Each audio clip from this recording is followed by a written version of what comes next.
ঋণ শোধ হয়ে গেল, কিন্তু খেজুর একটুও কমল না। কিভাবে সম্ভব? যখন কোনো ব্যক্তির ওপর ঋণের পাহাড় চেপে বসে, তখন তার মনে হয় পৃথিবীর কোনো শক্তিই তাকে বাঁচাতে পারবে না। কিন্তু অপেক্ষা করুন, আজ আপনি যে ঘটনা শুনতে চলেছেন তা আপনার হৃদয়ে কাঁপিয়ে দেবে। এটি নবীজির সাহাবী হজরত জাবির ইবেন আবদুল্লাহ রাদিয়াল্লাহু আনহুর কাহিনী। তার পিতা উহুদ যুদ্ধে শহীদ হন এবং পেছনে রেখে যান বিশাল ঋণ। দেনাদাররা একে একে এসে তাদের পাওনা দাবি করতে লাগল। হজরত জাবির রাদিয়াল্লাহু তার পুরো বাগান তন্ন করে খুঁজলেন, যা কিছু ছিল সব একত্র করলেন, কিন্তু দেনা পরিশোধের জন্য যে খেজুরের স্তূপ তৈরি হলো তা এতই অল্প ছিল যে অর্ধেক ঋণও শোধ করা সম্ভব নয়।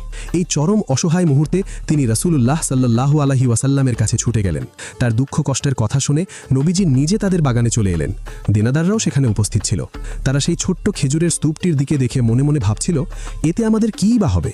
কিন্তু তারা জানত না সেখানে কে এসে দাঁড়িয়েছেন। নবীজি ধীরে ধীরে খেজুরের স্তূপটির চারপাশে হেঁটে গেলেন। তিনি আল্লাহর কাছে বড়